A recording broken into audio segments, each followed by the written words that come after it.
Sky Bet Super Week is back. 7 days of bigger and better offers from the 12th to the 18th of September, which all kicked off on Friday. The Super Week covers all of the biggest sporting fixtures all week long. It's going to be a big one. 18 plus, T's and C's apply. Be gamble aware. Right then, Ballon d'Or is being decided very, very soon. We'll find out on Monday night who's going to be crowned the best player in the world for 2025. The favourites, as we know, obviously Dembele has had a fantastic season. Yamal, looking like the best young player that anyone's ever seen, really. Mohamed Salah had another strong season as well, winning the Premier League, and there's a few others that we will discuss. But yeah, how you guys, do you guys care about the Ballon d'Or, first of all? Not hugely, no. You do when one of your own players gets it. Not hugely. I remember Lampard finished second in it to Ronaldinho, but finished above Gerrard, which I suppose I cared about a bit at the time. But no, not really. I feel like the whole thing was massively undermined when Jorginho finished third. I felt that way when Cannavaro won it. Buffon winning it was ridiculous. Carvajal came third, didn't he, last year? Yeah. I think Fourth, it was. I think, yeah. I don't quite get it. I think it's a nice moment. I think ultimately the Ballon d'Or should just be who is the best player in the world. I think Messi should have won it 20 years in a row or 15 years in a row. I think he's been the best player since 2007. I don't think that's necessarily... I know that's your take on it. But you know the most recent time that Messi won it off the back of the World Cup? Like he just wasn't... He just wasn't the best. It should have been Haaland. It should have been Haaland by a mile. Do you know where people get caught up in? It's like, really, this is just World Player of the Year, isn't it? Yeah. People that's what almost... it should be. When it's Ballon d'Or, you almost go, it's the best player. And it's like we kind of making a big statement for the future and all that kind of stuff. I think that's where we get caught. Because people go, how many Ballon d'Ors did he win? And he's like... I just think that you should be acknowledged. You know, true brilliance. I think that so many brilliant footballers are never quite acknowledged through this, and they should be. Like, I think two players currently playing both deserve Ballon d'Ors over the course of their careers, and they probably won't ever get one. Erling Haaland Might still get one. He wasn't the player that he deserved it that year, but the two players I think certainly deserve it for their contribution to football most. Harry Kane deserves it.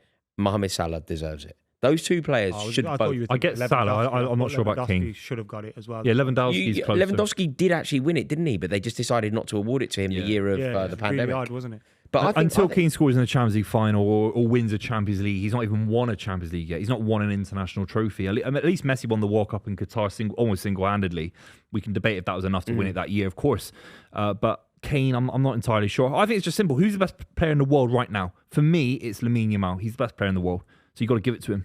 I don't care if it's about who won the Champions League. Is he? Do you think he's that good, Lamine Yamal? He's better than the other people on the list as well. He's better than Salah, in my honest opinion. He's better than Dembele. Slightly different position. I don't think he can be. Dembele was fantastic though, and he won 4 trophies, including the Champions League. Just to explore it though, is Lamine Yamal at 17 or 18 better and more deserving of this award than Mohamed Salah, who is? Do you really think so? I completely disagree. Steve Raw, I was kind of with you where I was like, he's not the best player in the world. And then the only reason I realised after a bit that I was saying that was because of his age. Because when I saw him, he looked like the best player on the planet. What he's doing to fully grown men. But what I mean is, scary. Do you think there's anything in what I'm saying? What I'm effectively saying is, over the last 10 years, Harry Kane has been so consistently brilliant that he kind of has been the best player in the world, kind of, at some point. Mohamed Salah, over the past, say, 10 years, has been. In the way that Steven Gerrard probably would have deserved one of these at some point in his career. Like, Steven Gerrard was unplayable. I just think you go 12 months from what I've seen across European football in the Champions League. I know Barcelona didn't win the Champions League, didn't get to the final. Going up to the semis, he was the best player in the Champions League. He scored so many goals. I mean, the amount of goals and assists that he had. We're talking 21 goals, 26 assists last season. I think it should be more of a almost an acknowledgement there. Like Wayne Rooney, at some point in his life, deserved this. A lifetime achievement is different to... No, but there was definitely. He also existed when Kaka was at the very top of his game, and then Messi. I truly believe that there was at least 1 year in the entire 2-decade lifespan of Wayne Rooney when he was the best player. Remember when he did his ankle against Bayern Munich, and then he was like he scored 30 odd goals that season. Yeah. United probably win the Champions League if he doesn't get injured. I know it's easy to say. 2009. I think around that time. I think it was when Valencia just kept we beat them to the league by a point. Valencia just Ancelotti, we won a 9-10. We beat him to the league by a point, and he done his ankle. Yeah, like that's what I'm saying. Steven Gerrard at some point was the best player in the world. He just was. Wayne Rooney at some point was the best player in the world. Mohamed Salah at some point was the best player in the world. Whether it fits into the narrative of what's gone on in the Euros. Though. Not enough for 12 months, because that's Ronaldinho's era. That's Messi for Rooney. I don't see Gerrard or Kane or any of these guys for me. It's just 12 months. I think Lamine Yamal's then you know the when best you total footballer.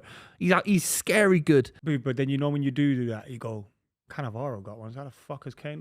Yeah. Like Rodri got one. So how has Kane? But Rodri was the best player in the world, in my opinion. By the way, I don't put Rodri in the same. Whilst I don't think a DM should get it, I don't put Rodri in that Cannavaro. No, of course not. No. And by the way, for people who think, I rate Cannavaro. He's, fantastic. He wasn't the best player in the world. He wasn't even the best player in that He should have been someone else. If he was the best player in the world, he wouldn't play centre back. That's my theory. If you're the best player, I get that. That's why it should just be called World Player of the Year. So out of the shortlist, it list, used to be that, innit? FIFA used to do it. Yeah. They still do it, I think. But so out of the shortlist, what are we saying then? Because we've got the likes of Vitinha in there. I feel like out of the shortlist, out of the players that are nominated, McTominay and everybody else, Jesus. I feel like it just belongs to Ousmane Dembele. Because of what he's achieved. Yeah. And you think he's a better player than Yamal? Who would you rather have? No, I don't think he's a better player than Yamal at all. No, I don't. But you see it in terms of the trophies. I think it's in terms of if Barcelona had won the European Cup last year, which I think, if they had somehow won that ridiculous game against Inter, I would probably be agreeing with you. Yeah. But I say it all the time: history's written by the winners, man. Yeah, Dembele won a treble. He won a treble. Think of that goal he scored at the Arsenal. Yeah, scary good, mate. You know what I mean? Bang! 5 minutes into the game, or something. Wow. A couple of years ago, he was looked at as like just a big flop. No, but he was. He was the reason.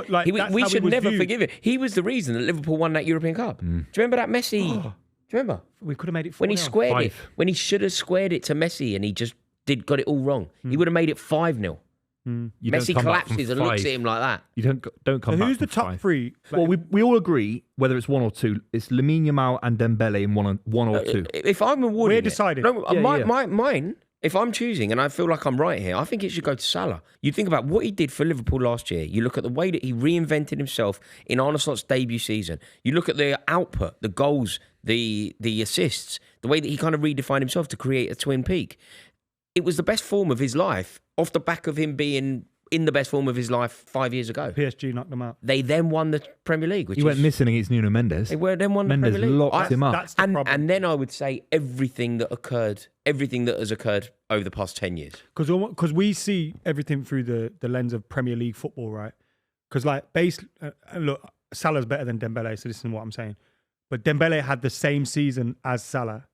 Won the league, scored loads of goals, got loads of assists, knocked Salah's team out, and then won the Champions League. And that's why I'm saying it should be cumulative. Because when Ousmane Dembele was seen as a flop 5 years ago, Salah was the best player in the country then. That's a good shout. Yeah. When Ousmane Dembele was like costing Barcelona a place in the European Cup final, Salah was winning the European Cup. Where was Salah in the League Cup final against Newcastle? I thought he had a poor. He's had a couple of bad games last year. But even if they win the League Cup final, we're still talking about him not winning the Ballon d'Or. That's true. You're going to give. I think Salah, man. So he gets Salah, 3 points Yamal, for you. Dembele.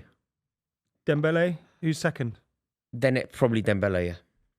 Yamal third. Then probably Yamal, yeah. I'd go Kvara third, and then Dembele Who 2, third, sorry? Kvaratskhelia, Yeah. and then Lamine Yamal number 1. And Dembele was second. 2. Yeah. What about you? How have you got Kvaratskhelia ahead of Salah? He had a better season, won a treble. Definitely. Okay. I'll go Lamine Yamal 1, Dembele second, Salah third. See, I'm probably wrong, and I imagine that most people will agree with you both, and your rationale is completely sane. I just can't have an 18-year-old being like Lamine Yamal was 8 when Mohamed Salah was wicked. Yeah, but it's not a lifetime achievement award. I know, mate. I know. You're right. Contribution. It's like when Scorsese won for the Departed. He won his first Oscar for the Departed. What I'm saying is, it's not his best film. He was also wicked now. Bro, this kid is unbelievable. Yamal's better than Salah right now. In one-off game right now, he's better than Salah. He's not a joke. Look what he did in the Euros as well. No, of course. I mean, I know it all too well. It's mental. Yeah, the Euros. The Euros as well for Lamine Yamal. I know it all too well. Yeah, but the boy is special. No doubt. You're special to be on this list. Like, you're special. We're talking special footballers. Like, Ousmane Dembele, talking about like Ousmane Dembele was like part of that Ramenez le coupe à la maison. Like Ousmane Dembele's name goes on. That's Like such a banger, Ousmane that, isn't it? Dembele's name goes on that. Like that's how he's been doing it for ages as well. But N'Golo. Conte, yeah. N'Golo. I know it's just too good, isn't it? Yeah. Kimpembe. Dembele definitely wins it. It's the Ballon d'Or. I was with Papo in the club in Barcelona. Obviously, he's a big Argentinian, isn't it? And that came on, and I was dancing it. Didn't like it? He was looking at it like, Yeah. "Wait a minute, Yeah, what's going on here?" I know. It's so good. Please, my Tweety.